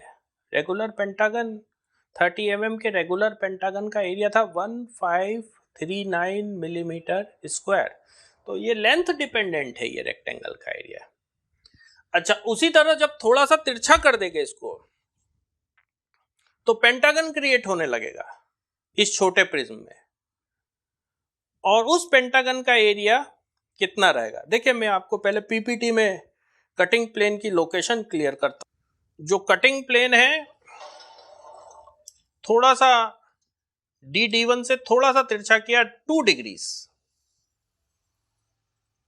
ठीक है, थोड़ा मैंने यहां ज्यादा कर दिया है so that things become visible, पर मॉडल में 2 डिग्री ही तिरछा करा हुआ मॉडल रहेगा। ठीक है, कटिंग प्लेन ऐसे थोड़ा सा तिरछा किया है तो पेंटागन क्रिएट होना चालू हो जाएगा, ये बात तो आप समझ चुके हैं। और ये देखिए, कटिंग प्लेन अब वीपी से 88 डिग्री का एंगल बना रहा है। वीपी के परपेंडिकुलर से 2 डिग्री उसको हमने कर दिया है तिरछा। देखिए, टॉप से दिखाता हूं आपको तो आपको क्लियर हुआ। ये कटिंग प्लेन 2 डिग्री इंक्लाइंड हो गया है वीपी के परपेंडिकुलर डायरेक्शन से। तो इस केस में कटिंग की वजह से पेंटागन जनरेट होने लगेगा, और उस पेंटागन का एरिया कितना आ रहा है? उस पेंटागन का आ रहा है 1380 मिलीमीटर स्क्वायर। 1 2 3 और 4 पॉइंट ये जहां कटिंग प्लेन DD1 को कट कर रहा है, और ये 5 पॉइंट है राइट वाले फेस को कट करने वाला पॉइंट, राइट वाले अपर रेक्टेंगुलर फेस का और कटिंग प्लेन का इंटरसेक्शन पॉइंट है 5, और लेफ्ट वाले अपर रेक्टेंगुलर फेस और कटिंग प्लेन का इंटरसेक्शन पॉइंट है 3। तो ये तो बहुत ज्यादा लेंथ डिपेंडेंट है ये वाला एरिया, इसको हम निग्लेक्ट कर रहे हैं। पर एक केस और मैं डिस्कस करना चाहता हूं, पीपीटी में जा रहा हूं। यदि आप एक हॉरिजॉन्टल कटिंग प्लेन से कट कर दे इसको ऐसे, चूंकि सबसे चौड़ा CE E1 C1 पे है इसलिए वहीं से कटिंग प्लेन पास कर रहे हैं। अच्छा, प्रिज्म बड़ा ज्यादा लेंथ वाला ले लिया है मैंने, 60 mm लेंथ वाला प्रिज्म ले लिया है। तो इस हॉरिजॉन्टल कटिंग प्लेन से कट करने पर क्या शेप क्रिएट होगा और उसका एरिया कितना होगा, मैं ऑटोकैड मॉडल में चल के ये बात आपको समझा रहा हूं। देखिए, कटिंग प्लेन की लोकेशन समझ लीजिए। फ्रंट से देखा आपने, ये कटिंग प्लेन हॉरिजॉन्टल है और इसने कट किया है, तो ये शेप जनरेट हुआ है CE1 C1, एक रेक्टेंगल जनरेट हुआ और इसका अभी तक का सबसे ज्यादा एरिया है 2913 मिलीमीटर स्क्वायर। पर ये एरिया बहुत ज्यादा लेंथ डिपेंडेंट है। अच्छा, इस कटिंग प्लेन को थोड़ा सा मैं रिवॉल्व कर दूं so that it remains perpendicular to side reference plane and gets inclined to HP by 3 degree, तो what type of shape will be created? मैं PPT में चल रहा हूं। इस बार मैं क्या कह रहा हूं कि जो कटिंग प्लेन है उसको ये साइड व्यू में बना रहा हूं कटिंग प्लेन लाइन में, क्योंकि cutting plane is perpendicular to side reference plane, तो साइड व्यू में it will appear to be a line. और वो कटिंग प्लेन हॉरिजॉन्टल से मैंने सपोज थोड़ा सा इंक्लाइन कर दिया है, कितना, 3 डिग्री है ना, कितना, 3 डिग्री। यहां पे तो ज्यादा करा है फॉर क्लैरिटी। तो क्या शेप क्रिएट होगा और उस शेप का एरिया हेप्टागन से कम होगा या ज्यादा होगा इस प्रिज्म में जिसकी की लंबाई 60 mm है। मैं ऑटोकैड में चलकर ये बात आपको समझाता हूं। देखिए, इस मॉडल को गौर से देखिए। मैं इसको साइड से दिखाता हूं आपको, तो आपको दिखेगा कि कटिंग प्लेन जो है हॉरिजॉन्टल से 3 डिग्री इंक्लाइन हो गया है, और जब ऐसा कटिंग प्लेन हो गया है तो रेक्टेंगल नहीं जनरेट होगा, हेक्सागन जनरेट होने लगेगा, क्योंकि 6 फेसेस कट रहे हैं। कुल मिला के 7 होते हैं, 5 रेक्टेंगुलर फेस और 2 बेसेस। एक रेक्टेंगुलर फेस कटने से छूट गया, कौन सा, जो कि जमीन पे है ABB1A1, ये वाला रेक्टेंगुलर फेस जो है ना, ये कटने से बच गया ABB1A1। तो 6 ही कटे हो गए। कौन से 6 कटे हैं देखिए, एक तो आगे का बेस कटा है, एक पीछे का बेस कटा है, 2 तो ये हो गए। ये लेफ्ट वाला रेक्टेंगुलर फेस कटा है इस लाइन के अलॉन्ग, और ये लेफ्ट अपर वाला रेक्टेंगुलर फेस कटा है इस लाइन के अलॉन्ग, 2 और 2 4। और उसी तरह राइट साइड भी ये फेस कटा है A1 E1 E, और ये फेस कटा है D1 E1 E। तो कटिंग प्लेन 6 प्लेन्स को कट कर रहा है, तो हेक्सागन क्रिएट होगा इस केस में। और चलिए अब हम देखते हैं कि इस 6 एजेस वाले सेक्शन सरफेस का एरिया हेप्टागन की कंपैरिजन में कम आ रहा है या ज्यादा आ रहा है? देखिए क्वेश्चन में कहीं पर भी नहीं बोला है कि आपको कटिंग प्लेन कैसे रखना है। क्वेश्चन में कहीं पर भी नहीं बोला है कि आपके प्रिज्म के डायमेंशंस क्या रहने हैं, इसलिए ये बात वैलिड है। और इस केस में इस केस में जो हेक्सागन क्रिएट हुआ है 1 2 3 4 5 6 1, इसका एरिया कितना आया है 2836 मिलीमीटर स्क्वायर। ये तो हमारे बड़ी साइज वाले हेप्टागन के एरिया से ज्यादा है। उसका एरिया कितना था 2737 मिलीमीटर स्क्वायर, उससे काफी ज्यादा है। तो क्या क्वेश्चन का आंसर हेक्सागन लिखे, हम हेक्सागन मार्क करें? नहीं, ये वाला एरिया भी बहुत लेंथ डिपेंडेंट है। इस हेक्सागन का एरिया भी बहुत लेंथ डिपेंडेंट है। यदि मैं प्रिज्म को छोटा कर दूंगा ना तो ये हेक्सागन का एरिया कम हो जाएगा, पेंटागन से भी कम हो जाएगा। देखिए मैं एक्सपेरिमेंट करके दिखाता हूं। ये प्रिज्म छोटा हो गया है, इसमें 30 mm लेंथ का हो गया है। और अभी मैं इसको हॉरिजॉन्टल से ही कट कर रहा हूं। पहले रेक्टेंगल जनरेट करके दिखा रहा हूं, फिर अगले केस में हेक्सागन जनरेट करके दिखाऊंगा। हॉरिजॉन्टल प्लेन से कट करा तो जो रेक्टेंगल जनरेट हो रहा है उसका एरिया कितना आ रहा है, मैं आपको ऑटोकैड मॉडल में ले जाकर दिखा रहा हूं। जो जब आपने इसको इस प्रकार से छोटे वाले कम लेंथ वाले पेंटागोनल प्रिज्म को 30 मिलीमीटर लेंथ वाले पेंटागोनल प्रिज्म को इस प्रकार के हॉरिजॉन्टल प्लेन से कट किया है, CE1 C1 से जाने वाले हॉरिजॉन्टल प्लेन से कट किया है, तो जो रेक्टेंगल आया है उसका एरिया 1456 मिलीमीटर स्क्वायर आया है। ये हमारे रेगुलर पेंटागन का जो एरिया है 1539 मिलीमीटर स्क्वायर उससे कम है। और इसी कटिंग प्लेन को जब मैं थोड़ा सा तिरछा कर दूंगा तो हेक्सागन क्रिएट होने लगेगा।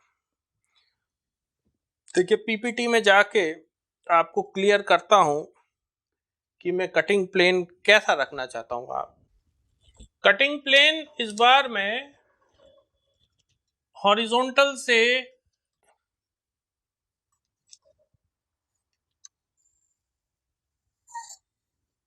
तीन डिग्री तिरछा कर रहा हूं, ठीक है। थोड़ा सा 3 से ज्यादा लिया है मैंने। तो इस केस में सेक्शन सरफेस कितनी एजेस वाला होगा वो तो हम ऑलरेडी वो केस डिस्कस कर चुके हैं पिछले लंबे प्रिज्म के लिए। तो आप बता पा रहे हैं कि वो सेक्शन सरफेस हेक्सागन होगा, क्योंकि बस एक नीचे वाला रेक्टेंगुलर फेस नहीं कट रहा है, बाकी चारों रेक्टेंगुलर फेस कट रहे हैं और 2 बेस कट रहे हैं। और उस हेक्सागन का एरिया कितना होगा, देखिए हम ऑटोकैड में चलते हैं। पहले कटिंग प्लेन की लोकेशन समझ लीजिए। साइड से आपको दिखा रहा हूं मॉडल। ये देखिए कटिंग प्लेन जो है हॉरिजॉन्टल से 3 डिग्री इंक्लाइन करा है हमने, और इसमें हेक्सागन क्रिएट होगा। और ये हेक्सागन का एरिया कितना आ रहा है 1438 मिलीमीटर स्क्वायर। ये तो हमारे रेगुलर पेंटागन के एरिया 1539 मिलीमीटर स्क्वायर से भी कम है। तो ये बहुत ज्यादा लेंथ डिपेंडेंट एरिया है ये वाले हेक्सागन का, तो इसको हम निग्लेक्ट कर रहे हैं। अच्छा एक केस और डिस्कस कर रहा हूं मैं।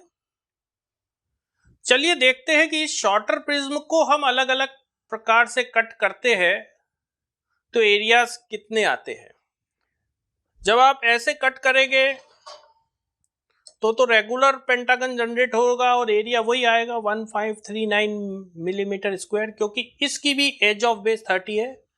जब आप कटिंग प्लेन E और C1 से पास करेंगे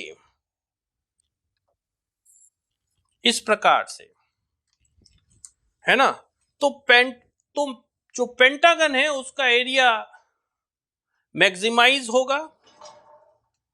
देखिए ऐसा कट करते हैं जब आप और जैसे जैसे आप तिरछा करते जाते पेंटागन का एरिया बढ़ता जाता और इस पे पेंटागन का जो एरिया है ये वाले की कंपैरिजन में सबसे ज्यादा मिलता है, उसके बाद तो फिर हेप्टागन मिलने लगता है। तो ये जब ई और C1 से कटिंग प्लेन जा रहा है तो पेंटागन का एरिया कितना आ रहा है, चलिए वो देखते हैं। पहले कटिंग प्लेन की लोकेशन आपको विजुअलाइज करवा दूं, इसको जरा टॉप से देख लीजिए। ये कटिंग प्लेन ई और C1 से जा रहा है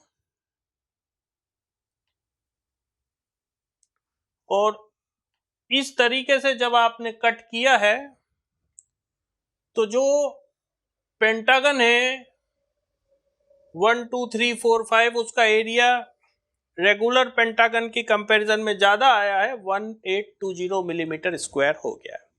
और इसी शॉर्टर पेंटागोनल प्रिज्म में कटिंग प्लेन को थोड़ा और तिरछा करें आप, जिससे कि हेप्टागन जनरेट होने लगे।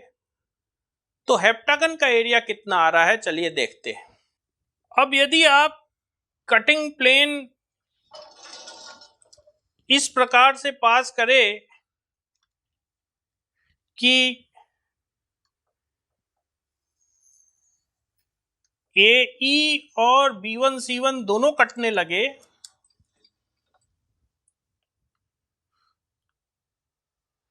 तो उस केस में हेप्टागन जनरेट होगा और उस हेप्टागन का एरिया कितना आ रहा है, क्या बड़े वाले पेंटागन की कंपैरिजन में कम है या ज्यादा है, ये हम देखना चाहते हैं। और स्पेसिफिकली मैंने कटिंग प्लेन इस तरीके से पास करा है कि वो AE को भी A से 22.5 मिलीमीटर की दूरी पे कट करेगा और B1C1 को भी B से 22.5 मिलीमीटर की दूरी पे कट करेगा। मैं मॉडल में चल रहा हूं, उसमें आपको ज्यादा अच्छा समझ आएगा। देखिए कटिंग प्लेन समझ लीजिए पहले। AE लाइन को कहां से कट कर रहा है, यहां से, और ये डिस्टेंस कितना है 22.5 मिलीमीटर। टॉप से भी देख लीजिए कटिंग प्लेन को,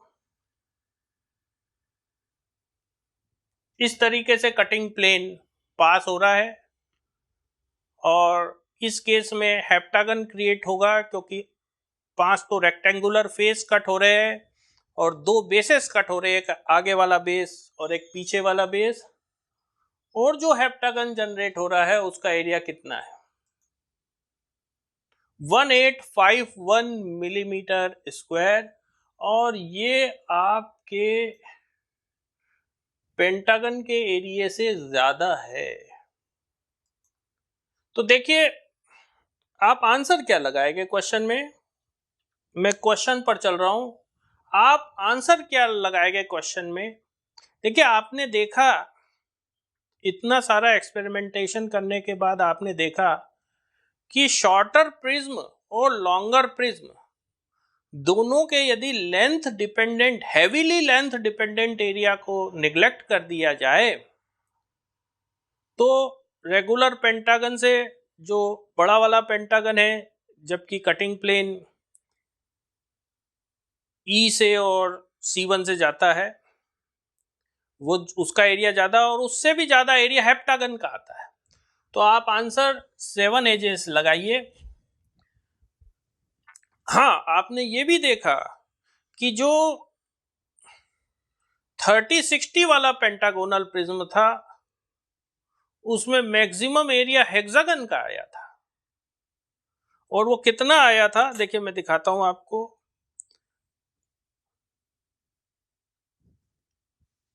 ऑटोकैड मॉडल में चल रहा हूं मैं, वो एरिया 2836 मिलीमीटर स्क्वायर आया था, जबकि आपका कटिंग प्लेन हॉरिजॉन्टल से 3 डिग्री इंक्लाइन कर था। यदि आप और कम करते जाएंगे इंक्लिनेशन तो the area will approach the area of the rectangle.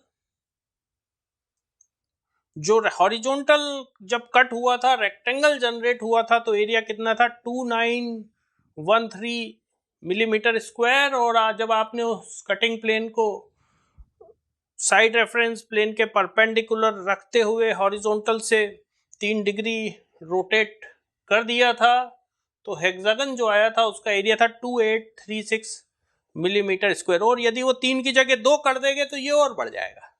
बढ़ते बढ़ते इसकी it will approach the area of rectangle, and what is the area of rectangle? It is 2913 millimetre square. ठीक है, तो क्वेश्चन पर चलते हैं हम। जो 3060 वाला था पेंटागोनल प्रिज्म, उसमें तो हेक्सागन का एरिया मैक्सिमम हो रहा था, पर सेम कंडीशन में 3030 वाले पेंटागोनल प्रिज्म में हेक्सागन का एरिया मैक्सिमम नहीं था, क्योंकि ये वाला जो हेक्सागन का एरिया है ये बहुत ज्यादा लेंथ डिपेंडेंट है। ये जो हेक्सागन का एरिया है ये बहुत ज्यादा लेंथ डिपेंडेंट है। आप एरिया लेंथ कम करते आइए, ये एरिया कम होता जाएगा। एक स्टेज आएगी कि रेगुलर पेंटागन के एरिया से भी कम हो जाएगा, और जब आप लेंथ इसकी 1 mm कर देंगे या लेंथ 0 कर देंगे तो इसका एरिया तो 0 हो जाएगा। ठीक है ना? तो आंसर तो आप 7 एजेस ही मार्क करेंगे।